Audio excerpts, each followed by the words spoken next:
ขอสัพพะมงคลจงเกิดแก่ท่านทั้งหลายจิตของเราเปรียบเสมือนผ้าขาวการรับรู้ของจิตเปรียบเสมือนจิตไปรู้สีแดงผ้าสีขาวก็เปื้อนไปด้วยสีแดงจิตมีความรู้สึกไปยึดติดสีดำผ้าสีดำผ้าขาวก็เปื้อนไปด้วยสีดำจิตของเราไปรับรู้สีฟ้าสีฟ้าก็ผ้าขาวก็เปื้อนไปด้วยสีฟ้าท่านทั้งหลาย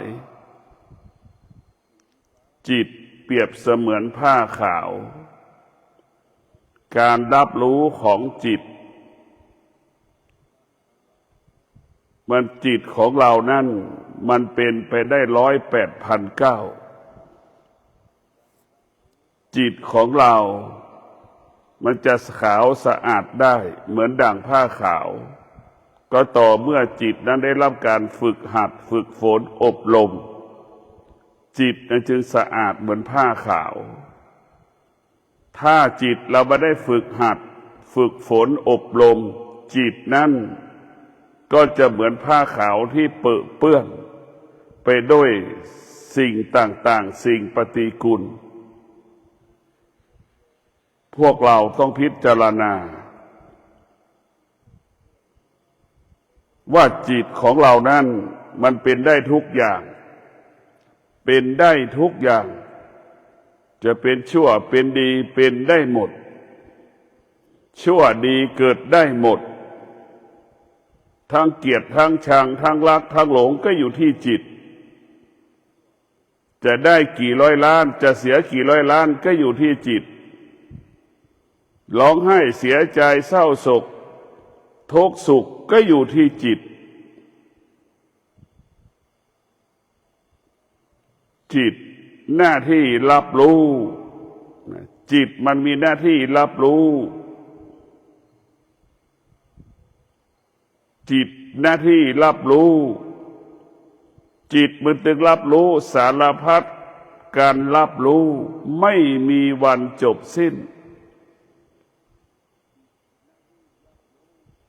พวกเราทั้งหลายสภาพจิตของคนและสัตว์ก็คงไม่แตกต่างถ้ามันแตกต่างก็แตกต่างคำว่างัวกับคนควายกับคน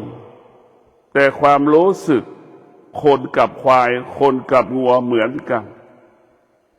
เช่นควายมันก็ไม่อยู่ใกล้ไฟมันก็รู้ว่าไฟมันร้อนมันก็หนีแต่มันพูดไม่ได้งัวก็เช่นเดียวกันมันไม่สามารถอยู่กับไฟเพราะอยู่ใกล้ไฟมันร้อนคนก็เป็นเช่นนั้นรู้สึกดังเช่นงัวเช่นควายเหมือนกันหมดควายก็รู้สึกดังคนงัวควายช้างม้ามันก็มีตัณหามีราคะดังเช่นคนคนก็มีราคะมีตัณหาเช่นเดียวกับงัวควายเบื้องต้นเป็นเช่นนี้แต่งัวควายชั้นม้ามันไม่สามารถพัฒนาได้ถึงแม้พัฒนาได้น้อยนิดได้ไม่มากเท่ากับมนุษย์เท่ากับคนคนเหล่านี้พัฒนาจิตได้มากได้สารพัดที่เราจะฝึกให้มันได้หมดทุกอย่างเหมือนละครหนึ่งเรื่องเราฝึกจิตได้เป็นแบบนั้นแหละเหมือนตลกแหละมันก็ฝึกจิตให้เป็นเหมือนนักตลกนักกายกรรมฝึกได้หมดทุกอย่างเพราะฉะนั้นพวกเราทั้งหลายจิตเดิมของเราเป็นผู้ไม่รู้เป็นผู้ไม่รู้ว่าดี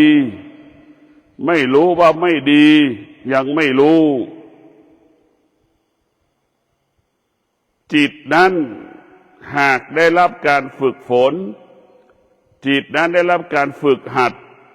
จิตนั้นได้รับการอบรม จิตนั้นก็จะเป็นจิตผู้รู้ดั่งเด็กมัธยมเด็กมหาวิทยาลัยนักศึกษาอ่านชื่อหมู่บ้านประเทศไทยได้หมดอ่านชื่อตำบลของประเทศไทยได้หมด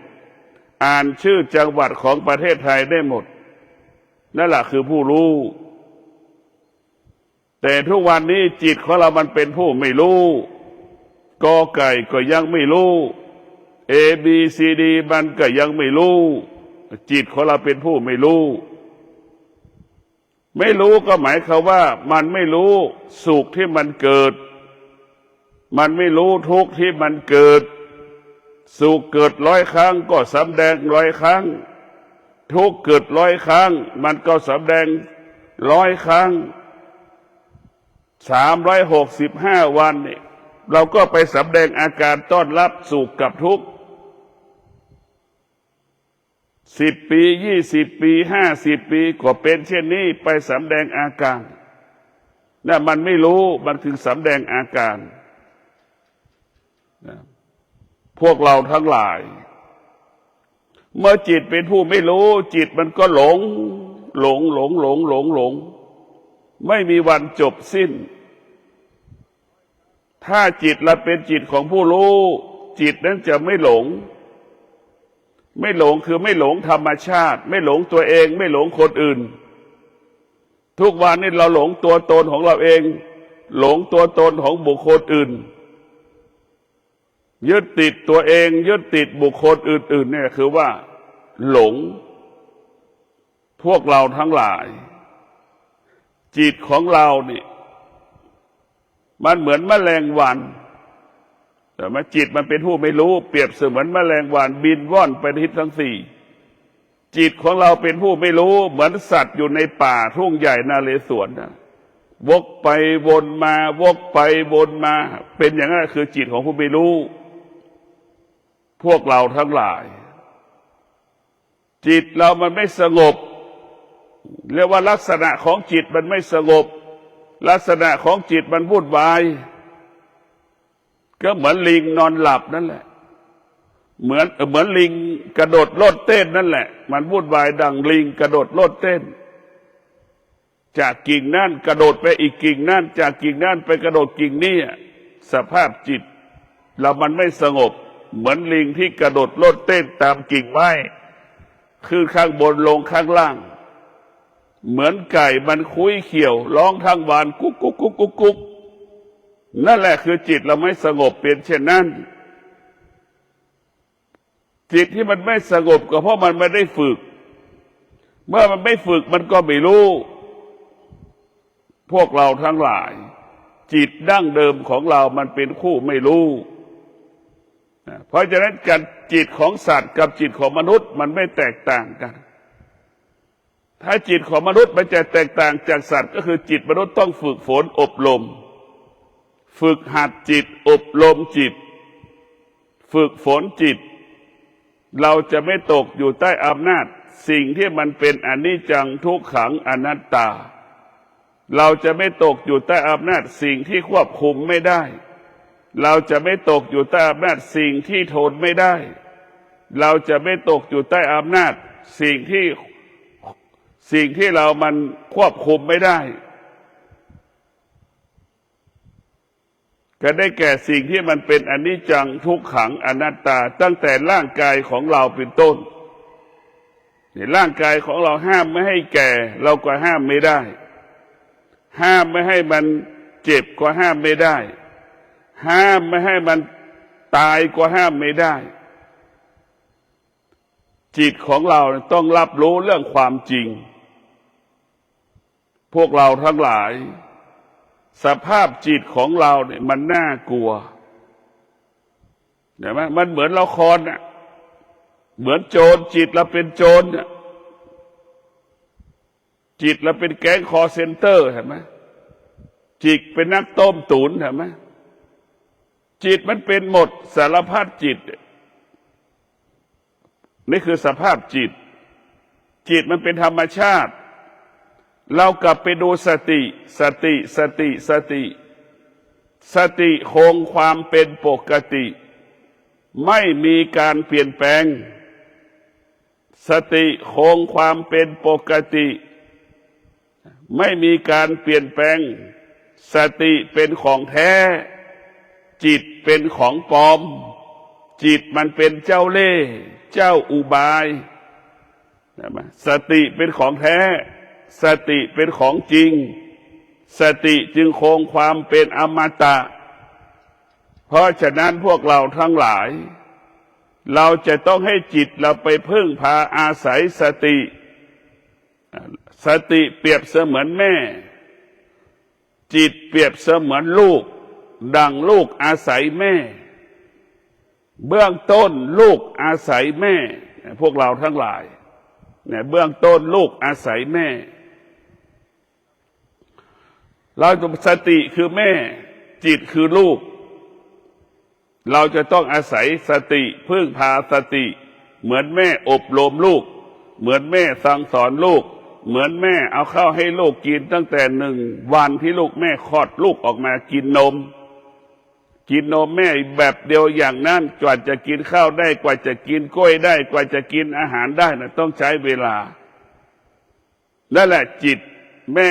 เปรียบเสมือนจิตของลูกจิตเปรียบเสมือนลูกสติเปรียบเสมือนแม่สติจะเป็นผู้ดูแลจิตสติจะเป็นผู้ฝึกหัดจิตสติเป็นผู้ฝึกฝนจิตสติเป็นผู้อบรมจิตดังแม่อบรมลูกดังครูอาจารย์อบรมนักเรียนดังนายจ้างลูกจ้างอบรมลูกจ้างนั่นแหละคือต้องฝึกต้องอบรมสั่งสอนเมื่อจิตได้รับการอบรมสั่งสอนจิตนั้นจะเป็นจิตของผู้รู้เหมือนจิตของผู้รู้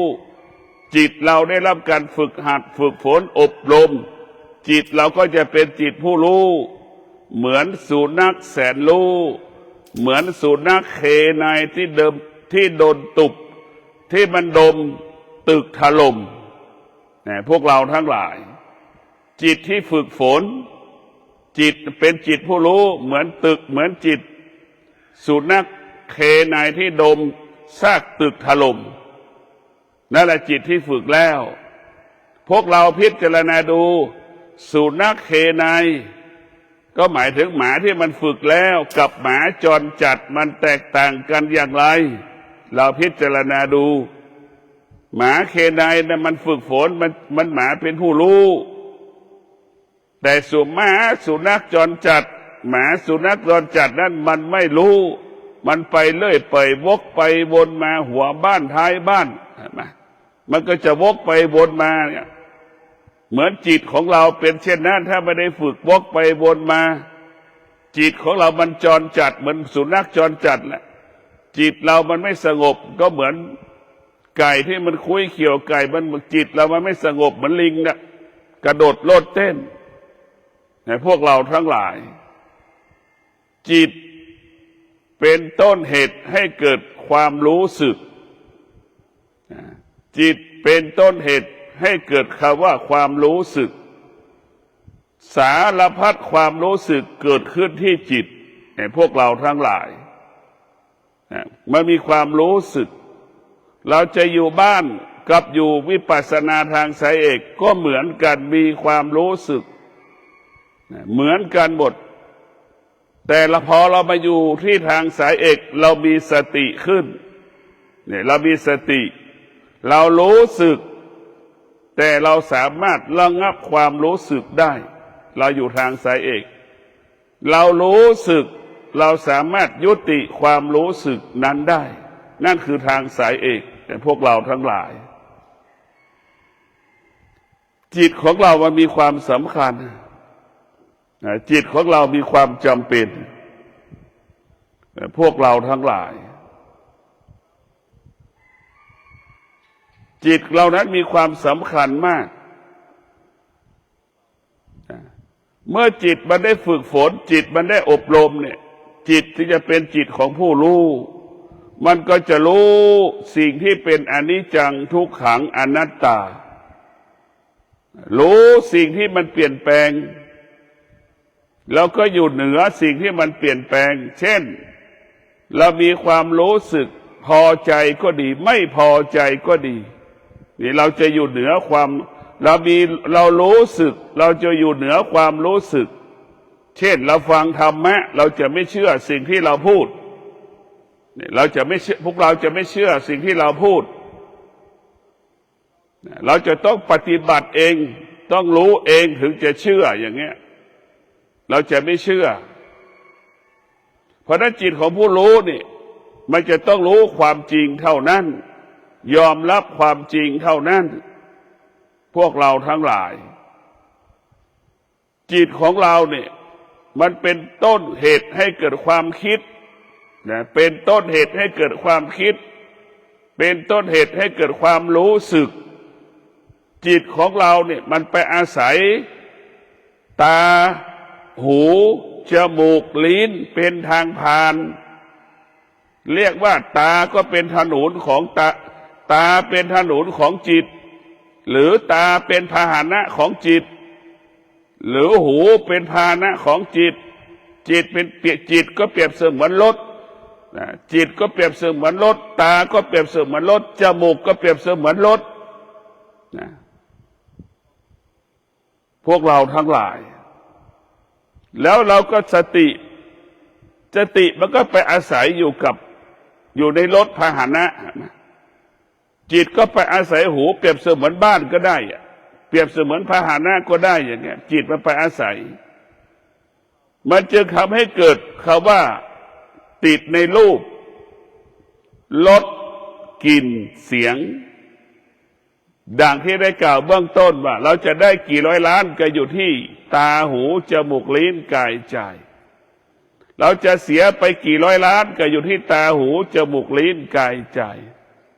เราจะสุขเราจะทุกข์เราจะเศร้าใจเสียใจแล้วก็อยู่ที่ตาหูจมูกลิ้นกายใจเราจะหลุดพ้นเราจะหลุดพ้นจากทุกข์ทรมานลำบากอยู่ที่ตาหูจมูกลิ้นกายใจพวกเราทั้งหลายมันอยู่ตรงนี้หมดมันอยู่ที่นี่หมดเมื่อเรารู้ว่าตาหูจมูกลิ้นกายใจเป็นต้นเหตุให้เกิดสุขก็ดีก็อยู่ที่ตาหูจมูกลิ้นกายใจทุกข์ก็ดีเกิดขึ้นที่ตาหูจมูกลิ้นกายใจพอใจไม่พอใจก็เกิดขึ้นที่ตาหูจมูกลิ้นกายใจเศร้าโศกเสียใจอยู่ที่ตาหูจมูกลิ้นกายใจชนะก็อยู่ที่ตาหูจมูกลิ้นกายใจพ่ายแพ้ก็อยู่ที่ตาหูจมูกลิ้นกายใจมันเป็นทางผ่านของจิตหรือจิตมาควบคุมตาหูจมูกลิ้นกายใจถ้าจิตไม่ได้ฝึกจิตไปอาศัยตาหูจมูกลิ้นกายใจตามันก็หลงในรูปหูมันก็หลงในเสียงเหมือนแก๊งคอลเซ็นเตอร์ได้ยินทุกวันก็ยังโอนเงินให้เขาอยู่ว่าเป็นแก๊งคอลเซ็นเตอร์พวกเราทั้งหลาย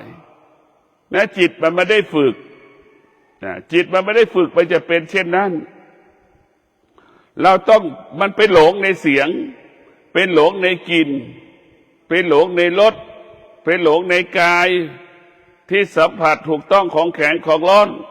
ไปมีความรู้สึกสภาพความรู้สึกคือจิตของเราไปปรุงแต่งเป็นจิตมันเป็นหลงหมดตรงกันข้ามถ้าเราฝึกฝนจิตอบรมจิตฝึกหัดจิตอบรมจิตจนจิตเป็นผู้รู้จนจิตเกิดเป็นจิตผู้รู้เมื่อจิตเป็นจิตผู้รู้จิตนั้นจะไม่หลงในรูปจิตนั้นจะไม่หลงในรูปจิตนั้นจะไม่หลงในเสียงจิตนั้นจะไม่หลงในกลิ่นจิตนั้นจะไม่หลงในรสชาติอาหารผลไม้ข้าวปลาอาหารทุกชนิดที่ลิ้นมันสัมผัสกายก็ไปติดกายมันก็ไปติดจิตมันก็ไปติดในกายจิตก็ไปติดกับความรู้สึกสารพัดความรู้สึกกับพอทุกเราทั้งหลายถ้ามันรู้มันจะไม่ยึดติดถ้ามันรู้มันจะไม่ยึดติดถ้ามันไม่รู้มันจะไปยึดติดหมดบางครั้งบางแบบถ้าจิตของเรา เป็นผู้ไม่รู้ ถ้าจิตอาศัยตาก็เปรียบเสมือนกาวแต่ตาเราเปรียบเสมือนกาวดักหนูกาวดักแมลงวันจิตเราก็เปรียบเสมือนหนูติดกาวแมลงวันติดกาวหูของเราก็เปรียบเสมือนกาวดักหนูอีกไปติดในเสียงก็เหมือนแมลงวันติดกาวนั่นแหละเหมือนหนูติดกาวนั่นแหละเหมือนนกติดกาวนั่นแหละนั่นคือเป็นเช่นนั้นพวกเราทั้งหลายถ้าจิตเป็นผู้รู้จิตนั้นจะไม่ติดในสิ่งที่เรารู้จิตเป็นผู้รู้จิตจะอยู่เหนือสิ่งที่เรารู้จิตเป็นผู้รู้จิตก็ละสิ่งที่เรารู้จิตเป็นผู้รู้จิตจะไม่ตามรู้พวกเราทั้งหลายทุกวันนี้เราจิตของเรามันเป็นผู้ไม่รู้มันไปยึดติดหมดเลยไปยึดติดในสิ่งที่เรารู้ไปตามรู้สิ่งที่เรารู้นะไปตามรู้สิ่งที่เรารู้เหมือนเราไปพารากอนเหมือนเราไปเซ็นทรัลไป100 ครั้งก็อยากได้100 ครั้งมันมีความอยากมีความรู้สึกไปตามจิตที่มันต้องการไปตามรู้มันเพราะฉะนั้นพวกเราทั้งหลายการมาฝึกจิตมาการอบรมจิตมาฝึกฝนจิตนั่นให้จิตเรารู้แล้วก็ให้เราละสิ่งที่เรารู้ทั้งหมดดังคำว่าจิตรู้สิ่งใดให้ละสิ่งนั้นจิตรู้สิ่งใดให้อยู่เหนือสิ่งนั้นจิตรู้สิ่งใดไม่ตามรู้สิ่งที่จิตมันรู้เนี่ยพวกเราทั้งหลายสภาพจิตของคนเรามันก็ต้องฝึกฝนหากเราไม่ฝึกฝนแล้วจิตของเรานั้นก็จะลำบากจิตของเรานั้นจะลำบากพวกเราทั้งหลายทุกวันเห็นไหมไม่มีวันไหนมันไม่ทุกข์เพราะเราเนี่ยเพราะจิตมันไม่ได้ฝึกเมื่อจิตมันฝึกฝนอบรมจนจิตนั้นสงบเราฝึกฝนจิตให้จิตมันสงบเหมือนช้างนอนหลับเหมือนลิงนอนหลับเหมือนควายนอนหลับนั่นจิตที่ฝึกฝนมันจะเป็นจิตที่เหมือนลิงนอนหลับเหมือนช้างนอนหลับมันสงบแบบนั้นแหละพวกเราทั้งหลายจิตที่ฝึกฝนมันก็จะเป็นจิตของผู้รู้ดังงัวควายมันมีคอกเห็นไหมงัวควายที่มันมีคอกข้ามมาแล้วเจ้าของควายก็ไปต้อนเจ้าของควายก็ไม่ได้บอกว่าไปตรงนั้นไปตรงนี้เจ้าของควายก็ต้อนมันไปมันก็ท้ายสุดมันก็มาเข้าคอกนั่นแหละจิตผู้รู้จะเป็นรู้แบบนั้นแหละมันก็จะรู้ว่ามันต้องมาเข้าคอกมันตอนเย็นๆมันนอนในคอกมันตื่นเช้ามันก็รู้อีกเจ้าของควายก็ไม่ได้บอกว่าเองต้องไปหาหญ้ากินนะตรงนั้นตรงนี้จิตผู้รู้มันก็รู้ของมันเองเช้ามาเจ้าของควายก็ปล่อยควายออกจากคอกได้ออกจากคอกเท่านั้นแหละควายมันก็ไปกินหญ้าเองพวกเราทั้งหลายเนี่ยคือจิตของผู้รู้มันจะรู้ว่ามีที่อยู่มีที่กินมีที่นอนแต่ตรงกันข้ามคนบางคนมันหลงไปนอนบ้านคนอื่นไม่นอนบ้านตัวเองเห็นไหมก็มีอีกจำนวนมากไม่ยอมเข้าบ้านอย่างเงี้ยไม่ยอมเข้าบ้านงัวควายมันยังยอมเข้าบ้านเข้าคอกมันอยู่แต่คนบางคนไม่ยอมเข้าบ้านเห็นไหมพวกเราทั้งหลายจิตของผู้รู้เนี่ยมันจะรู้เลยโดยธรรมชาติเหมือนงัวควายเช้ามาเพื่อจะปล่อยออกจากคอกไปกินหญ้าเองข้ามมาเจ้าของงัวควายก็ไปไล่ต้อนมันก็รู้ว่ามันจะไปเส้นทางที่มันจะต้องเดินแล้วมันก็รู้ว่าจะต้องเข้าคอกเจ้าของคอกก็ไม่ได้บอกควายก็ไม่รู้ภาษาคนใช่ไหมแต่ควายนั้นมันฝึกมาจิตเราฝึกฝนมันก็จะคุ้นเคยเหมือนควายกับเจ้าของคอกควายนะมันจะคุ้นเคยข้ามมันจะมานอนในคอกพอเช้ามาเรามาเปิดคอกมันก็รู้มันก็คุ้นเคยแล้วมันก็จะออกไปกินหญ้าพวกเราทั้งหลายจิตที่ฝึกจะเป็นจิตของผู้รู้เหมือนช้างแสนรู้เหมือนสุนัขเคไนนั่นแหละจิตของผู้รู้จะเป็นเช่นนั้นจิตผู้รู้จะเป็นจิตที่มีคุณค่าจะเป็นจิตที่อันประเสริฐเป็นจิตที่ล้ำเลิศ เนี่ยพวกเราทั้งหลายเป็นจิตที่มีค่าเป็นจิตที่เป็นจิตอันประเสริฐก็ขอให้พวกเราได้พิจารณาว่าสภาพจิตของเรานั้นมันไม่แตกต่างจากลิงถ้าเราฝึกจิตเราก็เหมือนลิงแสนรู้เหมือนลิงขึ้นต้นมะพร้าวเห็นไหมลิงขึ้นต้นมะพร้าวกับลิงแสนรู้มันต่างกันอย่างไรช้างที่อยู่ในป่ากับช้างแสนรู้แตกต่างกันอย่างไรสุนัขแสนรู้กับสุนัขจรจัดแตกต่างกันฉันใดจิตที่เราฝึกฝนจิตที่เราอบรมจิตที่เราฝึกหัดก็ย่อมแตกต่างจากจิตที่ไม่ได้ฝึกฝนอบรมฉันนั่นแหละเพราะฉะนั้นพวกเราทั้งหลายจิตคนที่ฝึกฝนย่อมเป็นที่มีค่าจิตของเรามันต้องฝึกฝนเหมือนลิงขึ้นต้นมะพร้าวมันรู้หมดพวกเราทั้งหลายเรามาอบรมจิตเรามาฝึกฝนจิตให้จิตของเราได้เป็นจิตของผู้รู้ให้จิตของเราเป็นจิตผู้รู้จิตของเรานั้นมันเป็นผู้รู้แล้วมันจะไม่มีความรู้สึกใดๆจิตเราจะไม่รู้สึกใดๆทั้งสิ้นถ้าจิตเราไม่ได้ฝึกฝนมันก็จะยึดติดสิ่งที่มันรู้ทางตาหูจมูกลิ้นกายใจมันยึดติดกับคนจำนวนมากจิตมันเป็นผู้ไม่รู้ส่วนมาก 99% จิตของชาวโลกเป็นจิตของผู้ไม่รู้ดังเช่นเสื้อผ้า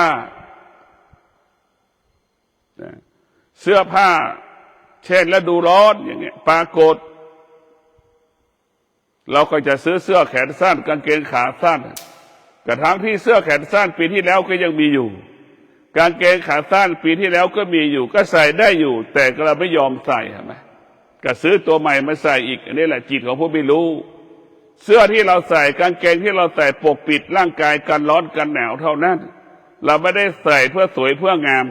ไม่ได้ใส่เพื่อโอ้อวดคนอื่นอันนี้จิตผู้รู้จะพิจารณาแบบนี้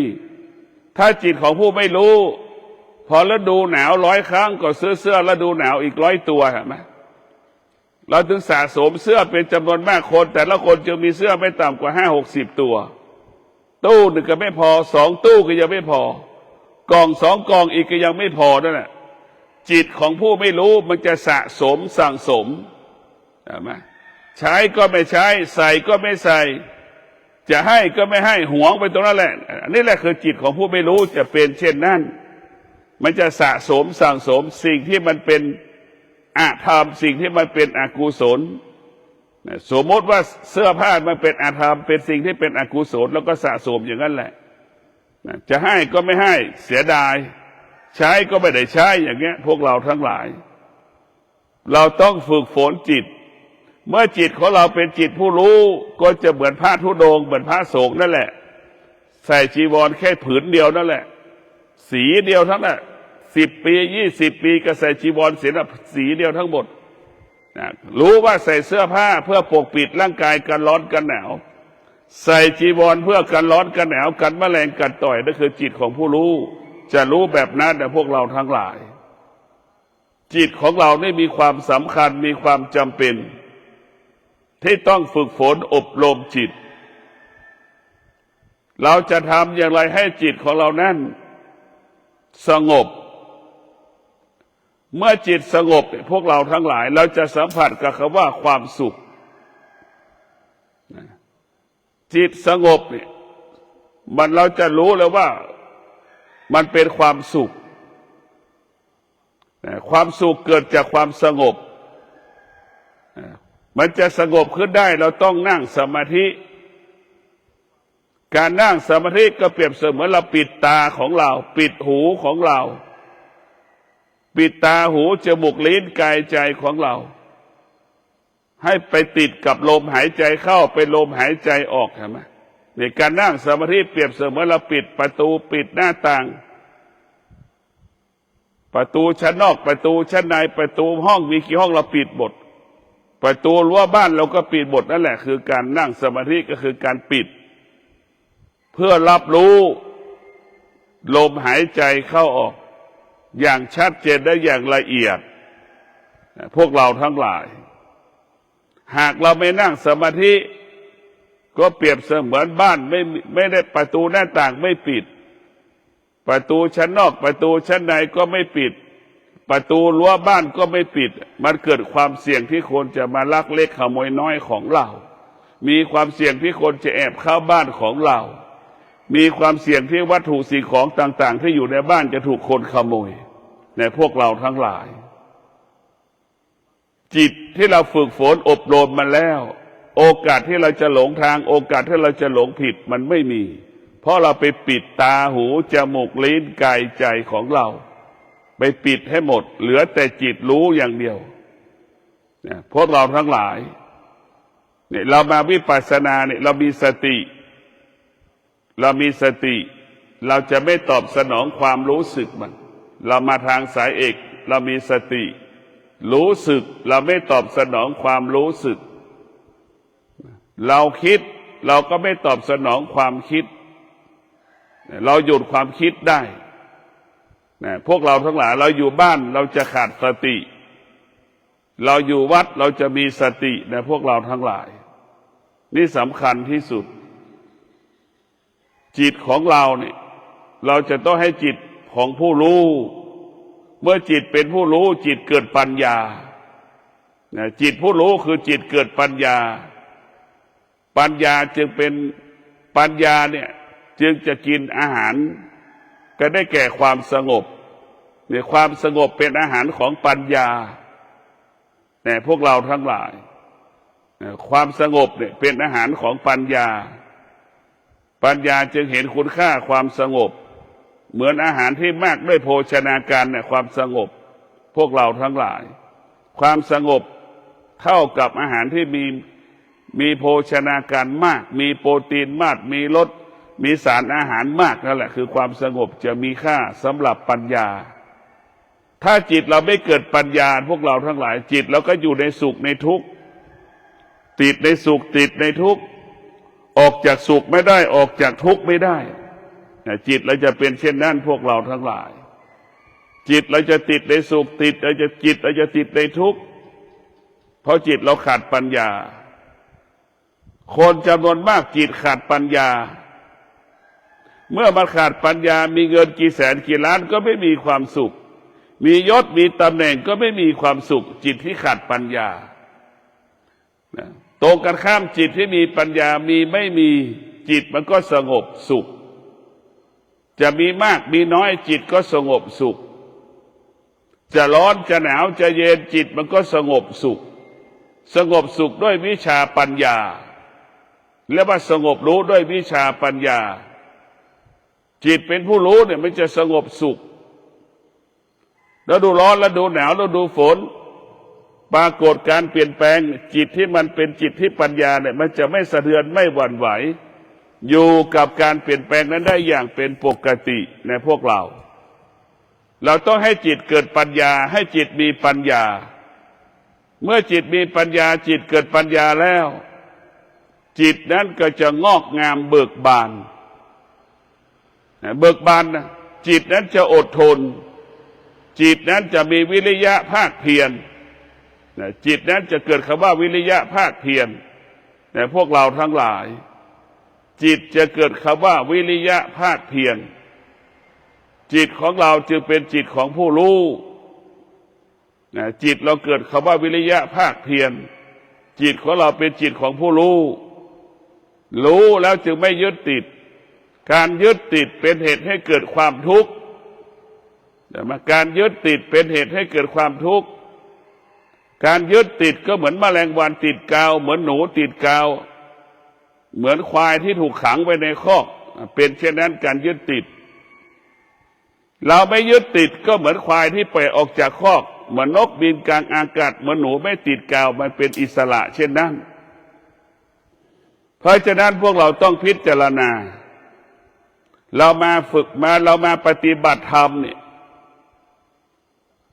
เราจะต้องทำของธรรมที่เราจะต้องเอาเราทำที่เราจะต้องเอามากำกับกายเราก็คือสติรู้สึกตัวว่าเรากำลังนั่งสมาธิเรามีสติเราจะต้องมีสัจจะสติสัจจะ สัจจะก็หมายความว่าเราจะต้องนั่งสมาธิ30 นาทีเราให้สัจจะเราจะนั่งสมาธิ30 นาทีเราจะนั่งสมาธิ1 ชั่วโมงเนี่ย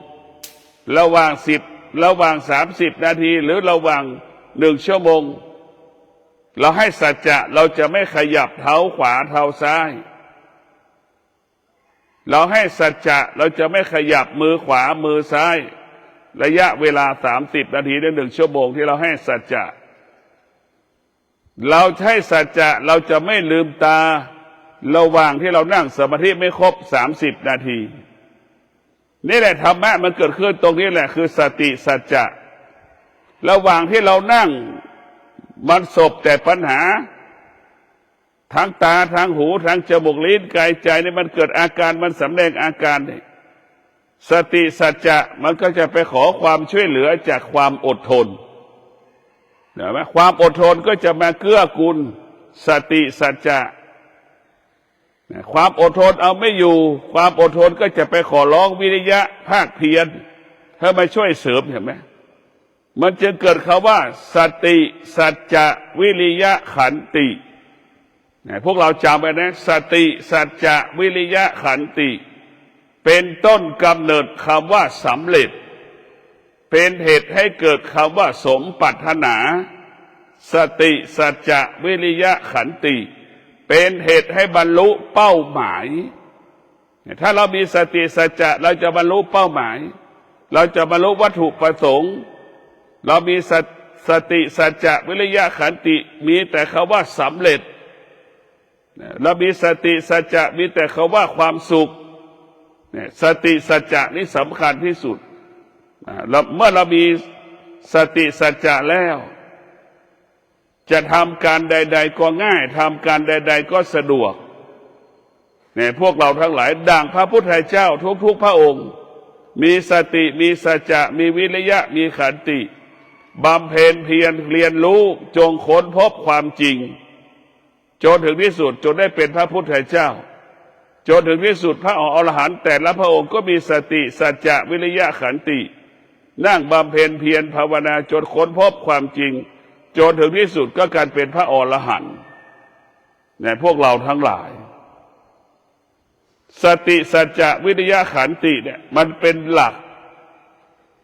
กำกับกำหนดเช่นเรานั่งสมาธิเราสามารถนั่งสมาธิครบ30 นาทีเรานั่งสมาธิครบ1 ชั่วโมงนี่เราโดยไม่ขยับเท้าขวาเท้าซ้ายนี่ธรรมะก็เกิดขึ้นแล้วสติสัจจะวิริยะขันติเรานั่งสมาธิครบ1 ชั่วโมงครบ30 นาทีเราไม่ขยับมือขวามือซ้ายนี่ธรรมะเกิดขึ้นแล้วสติสัจจะวิริยะขันติเรานั่งสมาธิเราไม่ลืมตาแล้วนั่งแล้วครบ30 นาทีนั่งครบ1 ชั่วโมงโดยเราไม่ลืมตานั่นแหละคือธรรมะเกิดขึ้นแล้วสติสัจจะวิริยะขันตินี่แหละคือธรรมะที่ไม่จะเกิดขึ้นกับเราพวกเราทั้งหลายเรามีสติรู้ขณะที่เรานั่งสมาธิคือเรามีสติรู้เรื่องกายว่าเรามีสติรู้อยู่ว่าเรากำลังนั่งอยู่นั่งเสร็จแล้วก็รู้อยู่ว่ามันปวดขาเรานั่งอยู่แล้วก็รู้ว่ามันปวดหลังเรานั่งอยู่เราก็รู้สภาวะจิตมันอึดอัดหงุดหงิดฟุ้งซ่านเรานั่งเราก็รู้อยู่สภาพจิตมันต่อต้านไม่อยากให้เรานั่งเพราะฉะนั้นพวกเราทั้งหลายฝึกฝนจิตฝึกหัดจิตอบรมจิตให้จิตเป็นผู้รู้ให้จิตเป็นผู้รู้เมื่อจิตเป็นผู้รู้จิตรู้สิ่งใดละสิ่งนั้นเมื่อจิตเป็นผู้รู้จิตรู้สิ่งใดจิตก็อยู่เหนือสิ่งนั้นจิตรู้สิ่งใดจิตก็ละสิ่งนั้นจิตก็อยู่เหนือสิ่งนั้นจิตรู้สิ่งใดจิตไม่ตามรู้จนถึงที่สุดจิตรู้ความจริงจิตละความจริงจิตมันก็ว่างกายมันก็สงบจิตก็เป็นอิสระ กายก็เป็นอิสระก็ขอความสุขสวัสดีจงเกิดแก่ท่านทั้งหลายมีสติรู้มีสติรู้ว่าจิตของเรานั้นมันเป็นต้นกำเนิดของความคิดจิตของเราเป็นต้นกำเนิดของความรู้สึกของสารพัดความรู้สึกจิตของเรามันเจ้าปรุงแต่งสารพัดการปรุงแต่งจิตเรามันจึงไม่สงบก็ขอให้เรามีสติฝึกฝนจิตอบรมจิต